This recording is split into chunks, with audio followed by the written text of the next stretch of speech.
156 para में लिखा है कि आधार जो हमने जोड़ा है वो नागरिकता का प्रमाण नहीं है, जो सही है। कोई नहीं कहता कि आधार नागरिकता का प्रमाण पत्र है। 198 पैरा में लिखा है कि इसी प्रकार से राशन कार्ड भी नागरिकता का प्रमाण पत्र नहीं है। सही बात है। तो जब ये लिखा है तो ये तो बड़ा स्पष्ट और साफ है कि इसी प्रकार से जो बाकी 10, 11, 8, 9 दस्तावेज हैं वो भी प्रमाण पत्र नहीं हो सकते नागरिकता के। चुनाव आयोग ने सूची दी थी 11 की। आपके जन्म का सर्टिफिकेट, आपके मां बाप के जन्म का सर्टिफिकेट, आपके कास्ट का सर्टिफिकेट, आपके 10वें कक्षा के परिणाम जो एग्जाम का है उसका सर्टिफिकेट। तो मैं मानता हूं कि जब आधार नागरिकता का प्रमाण पत्र नहीं हो सकता, राशन कार्ड नहीं हो सकता, ये भी नहीं हो सकते। लेकिन ये जो पूरी एक्सरसाइज की है चुनाव आयोग ने, ये इन्हीं दस्तावेजों के आधार पे तो की है।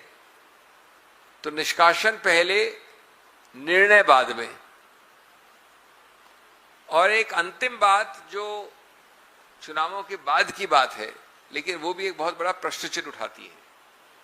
बंगाल में आंतरिक आदेशों द्वारा उच्चतम न्यायालय ने एक सिस्टम बनाया कि जो लोग निष्कासित हुए हटे हैं उनको एक अपील मिलनी चाहिए, और उसके लिए कई सेवानिवृत्त न्यायिक अधिकारियों को लगाया गया और अच्छा काम किया बहुत कम समय में। कम समय वाली मूल भूल चुनाव आयोग की हमेशा चल रही है। अब वहां रोचक बात क्या है, एक उदाहरण आता है कि 6000 अपीलों में 4000 अलाउ हो गई हैं, क्योंकि समय भी बहुत कम है। 6000 तो बहुत हो जाता है। अभी कोई 2-3 हफ्ते हो, 1 महीना हुआ है चुनाव परिणाम आए हुए। उन 3 हफ्तों में 4000 अपील अलाउ हो गई हैं, एक जगह, एक प्रदेश में 6000 में से। कहते हैं कि 80% अपीलें अलाउ हो रही हैं।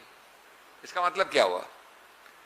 ये एक महिला हैं, इनको हटा दिया मैंने, इन्होंने एक याचिका डाली, वो याचिका 80% केस में अलाउ हो गई कि भाई इनको हटा नहीं सकते थे आप, लेकिन चुनाव तो खत्म हो गया। तो अगर 80% याचिकाएं एवरेज औसतन रूप पे सफल होती हैं, तो क्या चुनाव पे एक बहुत बड़ा प्रश्न चिन्ह जो कि खत्म हो गया, पूरा हो गया, परिणाम जिसका प्रकाशित हो गया, उस पर प्रश्न लगता है कि नहीं? इस बात पे भी आंकड़ों के आधार पर उच्चतम न्यायालय को टिप्पणी करनी चाहिए थी।